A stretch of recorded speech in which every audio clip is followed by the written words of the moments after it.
Who would have guessed that a high school kid with orange hair and a serious attitude problem would be one of the most powerful Soul Reapers in history? Ichigo Kurosaki wasn't looking for fame. He wasn't looking for trouble. But trouble? Trouble found him. From regular high school life to battling in the spirit world, Ichigo's journey is anything but ordinary. Ichigo Kurosaki, the kid with orange hair and a permanent scowl and a knack for seeing spirits, he was just a normal teenager, well, as normal as you can get when you've been seeing ghosts your entire life. But one night, everything changes. A hollow attacks and his family is in danger. Enter Byakuya Kuchiki, a Soul Reaper with a mission, and let's face it, some major trust issues. In a desperate attempt to save Ichigo's family, Rukia transfers her powers to him. Just like that, Ichigo goes from regular teenager to a Soul Reaper overnight. Talk about your glow up, or maybe glow down, depending on how you look at it. Either way, Ichigo now has a new job description, protecting the living and the dead from hollows. Let's get one thing straight, Ichigo didn't want this. He never asked for these powers, and he's not the type to jump at the chance to be a hero. But the second his family is in trouble, he's all in. That's just who Ichigo is, loyal to a fault, stubborn as a mule. Ichigo's abilities start out strong, but it's quickly clear that something's special about him. He's not just another Soul Reaper, he's got untapped potential, a natural connection to his spiritual side that hints at something bigger, and if we're being real here, his power level jumps faster than his math grades. From the start, Ichigo's journey is about survival, protection, and loyalty, but as he gets deeper into the Soul Society world, he realizes that the stakes are much higher. There are politics, ancient rivalries, and a lot of soul searching, pun intended, waiting for him in the spirit world. In any other high school, Ichigo would have been the brooding kid who kept to himself, but here, he's the guy who gets stuck cleaning up everyone else's spiritual messes while balancing homework, not exactly the dream job. As Ichigo learns more about his powers, he's dragged into the Soul Society, a world governed by its own rules and power struggles. His mission? To save Rukia, the Soul Reaper who gave him her powers, and is now facing execution for it. This sets off a chain of events that will define him as a protector. Each step of the way, Ichigo encounters new enemies, allies, and of course, new powers. There's Bankai, Holification, Full Bring, and eventually, Quincy powers. Yeah, it sounds like a whole lot to handle for one guy, but Ichigo's special like that.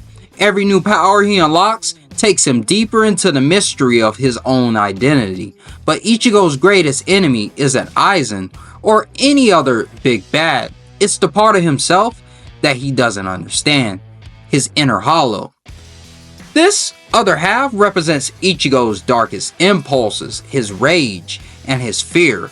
Learning to control, or maybe just coexist with, his hollow side is one of his biggest struggles. Imagine waking up one day, and there's a version of yourself in a mirror, snarling, "Let's break some stuff." That's Ichigo's life now. And let's just say, it's not exactly a confidence booster. Ichigo's journey is filled with some of the most unlikely friendships. He's got Chad, a gentle giant with his own spiritual powers, Uryu, a Quincy with a family grudge against Soul Reapers, and Urahime, who's way more than just a healer with a kind heart. Together they form an unusual but unstoppable team. It's like the Breakfast Club of spirit warriors.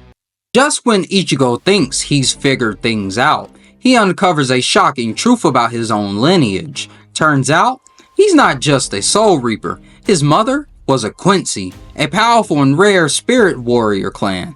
And this revelation changes everything he thought he knew about himself. Now, Ichigo's caught in the crossfire of a century-old war between Soul Reapers and Quincy's, led by Yuach, the king of Quincy's. This final battle pushes Ichigo to his limits, forcing him to confront every aspect of his heritage: Soul Reaper, Hollow, Quincy.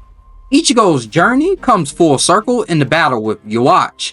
Every lesson he's learned, every power he's gained, every friend he's made, all of it comes together as he takes on Yhwach in a climactic battle for the fate of all worlds.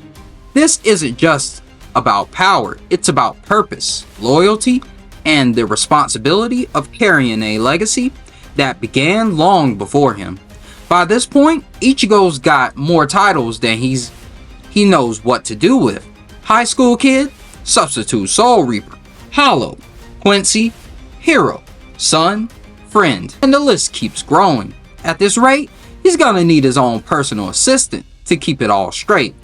Ichigo's story doesn't end with the final battle. His legacy as a protector is secure, but he also learns to live as a bridge between worlds, maintaining peace without losing his own humanity.